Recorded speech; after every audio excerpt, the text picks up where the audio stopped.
ነጭ አልሆነም ብለሽ አስበሽ ታውቂያለሽ? እንደዚህ አይነት አስተሳሰብ ካለሽ ይሄ ቪዲዮ ላንቺ ነው። ሰላም የውበት ገጻችን ቤተሰቦች፣ ውበትንና ራስን መንከባከብ ወደምንማርበት ገጻችን እንኳን በሰላም መጣችሁ። ሁሉ ሰላም፣ እኔ ያለሁ ዛሬ ይዤላችሁ የመጣሁት ጥርሳችን ለምን ነጭ አልሆነም የሚለውን እና እንዴትስ በቤት ውስጥ ነጭ ማድረግ እንችላለን የሚሉትን እንዲሁም ደግሞ መጨረሻ ላይ ደግሞ ቦነስ ይዤላችሁ መጥቻለሁ። እሱም የሚሆነው የአፍ ጠረን በጣም ብዙ ሰው ያስቸግረዋል እና የአፋችንን ጠረን እንዴት አድርገን አሪፍ ወይም ደግሞ አሪፍ መዓዛ ያለው ማድረግ እንችላለን የሚለውን ይዤላችሁ መጥቻለሁ። ዛሬ ኖርማሊ የቤት ውስጥ የምናገኛቸው በጣም ትንንሽ እንደዚህ ውድ ያልሆኑ ግን በብዙ አካባቢ ሰዎች ድሮም እርግጠኛ ነኝ ድሮ እነዚህን ነገሮች ብዙ ሰው ይጠቀም ነበረ እና ከዛ ልምድ እንዲሁም ደግሞ ወጪ የማይጠይቁ ነገሮች ማለት ነው እና ዛሬ ጥርሳችንን በደንብ አድርጎ አሪፍ የሚያደርግልንን ነገር ነው ይዤ የመጣሁት። ግብአቱ ምንድን ነው የሚለውን አብረን ተከታተሉ። እኔ እንደዚህ ባዶ እቃ አምጥቻለሁ። ክዳን አለው ራሱ ማለት ነው እና ከድኜ ያው ትንሽ ቢያንስ ለአንድ ሳምንት ምናምን የሚሆን ያህል ስለምሰራ እሱን በእንደዚህ ክዳን ባለው ነገር አድርጌ ነው የማስቀምጠው ማለት ነው። እና የመጀመሪያው ነገር ምንድን ነው? ቁርንፉድ 5 ምናምን ፍሬ ቁርንፉድ ያስፈልገናል። ከዛ ደግሞ ይሄ ጨው ነው፣ የተፈጨ ጨው፣ እንዲሁም ቤኪንግ ሶዳ። ከዛ ደግሞ ያው ኖርማሊ ሁላችንም የምናውቀው ከሰል ማለት ነው። ከሰሉን ፈጭቼ ወይም ደግሞ እንደዚህ በሆነ ነገር እንደዚህ መቀጥቀጥ ትችላላችሁ። ግን ከሰሉም ሆነ ቁርንፉዱ በደንብ የተፈጨ መሆን አለበት፣ ድቅቅ ያለ ማለት ነው። ምክንያቱም ለምንድን ነው ይሄ ድዳችን ጋር እንትን ያለ ሊቧጭረን ይችላል ማለት ነው። እንዲህ ወፈፍራም ካለው ሊቧጭረን ስለሚችል በደንብ ድቅቅ ያለ እኔ እንደዚህ መርጬ ደቃቁን ብቻ ነው የምጠቀመው ማለት ነው። ትልልቁን አልጠቀመውም ምክንያቱም ድድ ይቧጭራል። እኔ ሁለቱንም ቀጥቅጬ ነው ያመጣዋቸው እና በደንብ ግን ድቅቅ ብሏል። እንደዛ አድርጎ እነዚህ ናቸው የሚያስፈልጉን ከማንኛውም የጥርስ ሳሙና። እኔ እንደውም ቁርንፉድና ናዕና ያለው አለኝ። ያው እሱ ላይ ለመጨመር ያህል ነው ይሄኛውን የምሰራው ማለት ነው። እና አብራችሁ ሁኑ። ይሄኛውን የምናደርገው አንድ ማንኪያ የምትሆን እንደዚህ ይታያችኋል፣ እዚህ እቃው ላይ ማድረግ ማለት ነው። አንድ ማንኪያ በቃ በጫፏ አንድ ማንኪያም አትሞላም፣ ግማሽ ያህል አድርጋችሁ እንትኑን ማለት ነው ከሰሉን። ከዛ ይሄኛው 5 ፍሬ ነው የፈጨሁት ቁርንፉዱን ማለት ነው። 5 ፍሬ ስለሆነ ኖርማል ነው፣ እሱን መጨመር ትችላላችሁ። እቺ የምታህል ከሰል። ከዛ በኋላ ይሄኛውን 5 ፍሬ የሚያህለውን ቁርንፉድ። ከዛ ጨው ደግሞ እንደዚህ ላሳያችሁ፣ እዚህ ግማሽ የሚያህል ማለት ነው፣ ግማሽ የሚያህል ጨው። ከዛ እንደዚሁም ደግሞ ቤኪንግ ሶዳውን ግማሽ፣ እንደውም ከግማሽ ያነሰ ማለት ነው ቤኪንግ ሶዳውን እንደዚህ በቃ ያው ግማሽ ማንኪያ ማለት ነው። እና እንደዚህ አድርጋችሁ ከዛ እዚህ ላይ እነዚህ ግብአቶች ላይ ምንድነው የምናደርግበት? ኮልጌቱን መጨመር ማለት ነው። ይሄ እንደዚህ አርጋችሁ ኮልጌቱን ትጨምራላችሁ። ከዛ ይሄንን በደንብ አርጋችሁ ማቀላቀል። ከዛ ይሄንን በደንብ አድርጋችሁ እንትን ትሉታላችሁ። ምንድነው የሚባለው? ተለውሱትና አንድ ላይ በደንብ አድርጎ አንድ ላይ እንዲሆን አድርጋችሁ በደንብ መለወስ ትችላላችሁ። እዚህ ላይ ሎሚ መጨመር ትችላላችሁ። በደንብ ልልት ያለ መሆን እንዲችል ሎሚ መጨመር ትችላላችሁ። ግን ጨውም እንደገና ደግሞ ቤኪንግ ሶዳም ስላለው ከዛም ደግሞ ሎሚ ሲጨመርበት ምንድን ነው የሚሆነው? በጣም ለጥርሳችን መስታወት አስቸጋሪ ነው የሚሆነው፣ ከባድ ነው የሚሆነው እና ወይም እንደዚህ በጣም በጣም እንደዚህ ውፍር ካለባችሁ ትንሽ እንዲያላላላችሁ ውሃ ማድረግ ትችላላችሁ። ግን እኔ ኖርማሊ እንደዚህ እንዳለ ነው የምጠቀመው ማለት ነው። ከዚህ በተረፈ ደግሞ አንድ ሌላ ግብአት ልንገራችሁ። ምንድን ነው መሰላችሁ? እኔ እዛ በነበርኩበት አካባቢ ሴትዮ የምትጠቀመው እርድ እንዲሁም ደግሞ ምንድነው የኮኮናት ዘይት ከዛ ደግሞ የቁርንፉድ ሶስቱን ነው የምትጠቀመው ማለት ነው። እና ኮልጌት አጠቃላይ ጨምራ ማለት ነው። ከሱ በተረፈ አምስተኛ ነገር ምን ታደርጋለች? አንድ ነጭ ሽንኩርት ወይም ቱም በአረብኛው ይጨመራል ማለት ነው እዛ ላይ እና እኔ ነኝ እንትን የምልላት። ግን እኔ ይሄ የኮኮናት ዘይቱ ምንድን ነው የሚባለው አልተመቸኝም ማለት በቃ የሆነ እኔ ጥርት የሚል ነገር አይመስለኝም። ግን የእሷ ጥርሷን በጣም ያምራል እና በጣም ተመችቷት ነው የምታደርገው እና እናንተ እየተመቻችሁ ማድረግ ትችላላችሁ። እኔ ግን ይሄኛው ይሻለኛል ብዬ ስላሰብኩኝ ነው።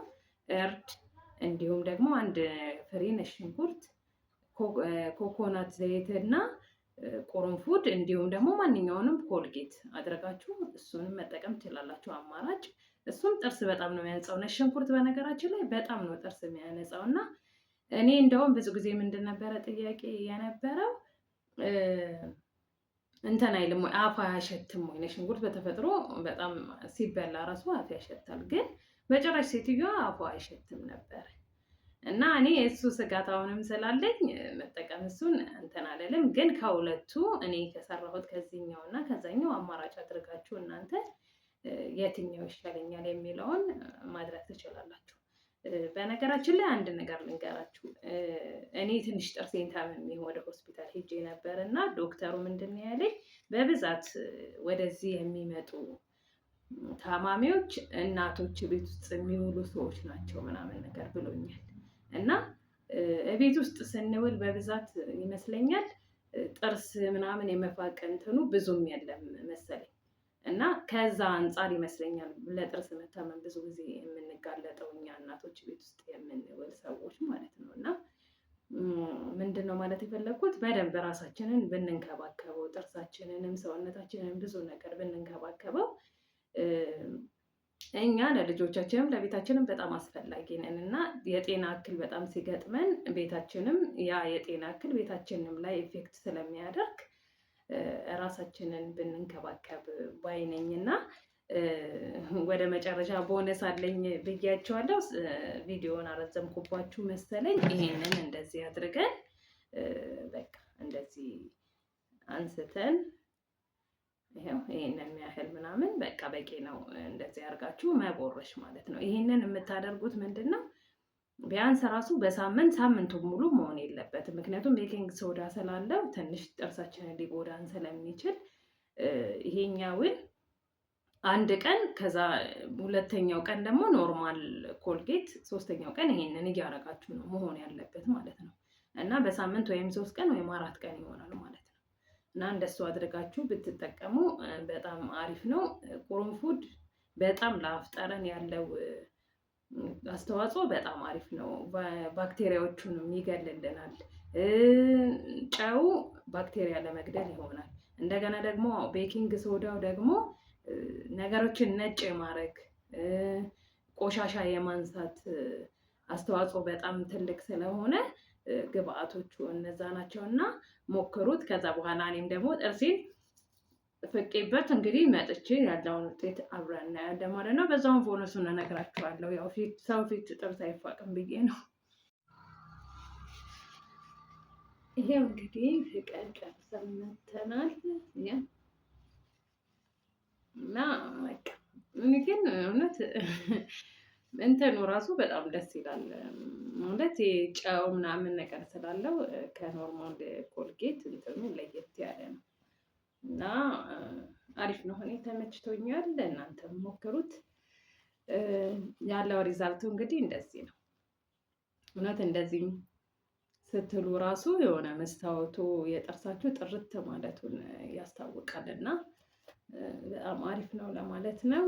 ሌላው ነገር እኔ ልነግራችሁ የፈለኩት የአፍ ጠረን በሚለው ነው እና ቦነሱም እሱ ነው የሚሆነው። የአፍ ጠረን ብዙ ጊዜ ብዙ ሰው በጣም ያስቸግረዋል የአፍ ጠረን እና በተለይ ተኝተን ስንነሳ ብዙ ሰው ከተፋቀ በኋላ ራሱ የአፍ ጠረን በጣም ያስቸግራል እና እሱን አሁን ምንድነው መሰላችሁ እኔ አሁን ብዙ ጊዜ ምን አደርጋለሁ መሰላችሁ 2 ቁርንፉድ ወስጄ አኝካለሁ ማለት ነው። በብዛት ማታ ልተኛ አካባቢ ምናምን እንደዛ አደርጋለሁ። 2 የቁርንፉድ ፍሬዎችን ወስጄ አኝኬ ምናምን ያው በጣም ነው የሚጎመዝተው ግን የአፋችሁ ጠረን ለእናንተ አይደለም ለሌላ ሰው ራሱ በጣም ነው ደስ የሚለው። እንዴት ነው የቁርንፉድ ጠረን በጣም ደስ ነው የሚለው እና በጣም ደስ የሚል ጠረን ነው የሚኖረው። ጠዋት ራሱ ተነስታችሁ የሆነ ለሰውን ለማናገር ምናምን ነገር አታፍሩም። እኔ ጥርሴን ሳልፍቅ ምናምን አያስብልም እና በጣም ደስ የሚል ቃና ነው ያፋችሁ የሚኖረው። በዛ ላይ ደግሞ እዚህ ጋር ሆነ ለቶንሲል ማለት ነው ለቶንሲል ቁርንፉዱ በዛው አሁን ብዙ ጊዜ ቶንሲል የሚያማቸው ሰዎች ሌላ የውስጥ ችግር ምናምን ያለበት ሰው ነው በብዛት አፉ የሚሸተው ማለት ነው። ጥርስ ተፍቆ ምናምን በደንብ አድርጋችሁ እንድጭ አድርጋችሁት ራሱ አፉ የሚሸት ሰው አለ። ያ ችግር ከውስጥ ያለ ወይም ደግሞ እዚህ ጋር አሁን ቶንሲል ምናምን ያለበት ሰው ነው የሚሆነው ማለት ነው። እኔ የምነግራችሁ ከልምድ ነው። ያው ልጅ ትንሽ ቶንሲል ስላለባት ጥርሷን ፍቄላት ሁላ አፏ ይሸታል እና ቁርንፉድ እሷ ማኘክ አትችልም፣ ትንሽ ልጅ ናት እና እኔ ምንድነው ማደርግላት ቁርንፉድ አፈላውና ኖርማል አንዳንድ ጊዜ አፍልቼው ትግመጠመጣለች አፏ ማለት ነው። በብዛት ማታ ልትተኛ ስትል አፏን ትግመጥመጣ እዚህ ጋር ጉሮሯችን ጋር ወስደን ውሃውን በለነው አውጥተን መትፋት ማለት ነው እና እንደሱ አድርገን መተኛት በጣም ነው ያፋችን ጠረን በጣም ደስ የሚለው። ሁለተኛ ነገር ደግሞ የናዕና ሻይም እንደዚሁ አፋችንን በደንብ ተግመጥምጠንበት እስከ አፋችን ድረስ እስከ ጉሮሮአችን ድረስ ብለን ተፍተነው የናዕና ሻይ ሁለተኛ ነገር እሱም በአማራጭ ማድረግ ትችላላችሁ። እንደገና ደግሞ ቁርንፉዱን ለብዙ ጊዜ እንዲሆን ለ2 ሳምንት እንዲሆን ውሃ ውስጥ ቁርንፉዱን በትኩስ ውሃ ዘብዝባችሁት በእቃ ቁጭ ታደርጉታላችሁ።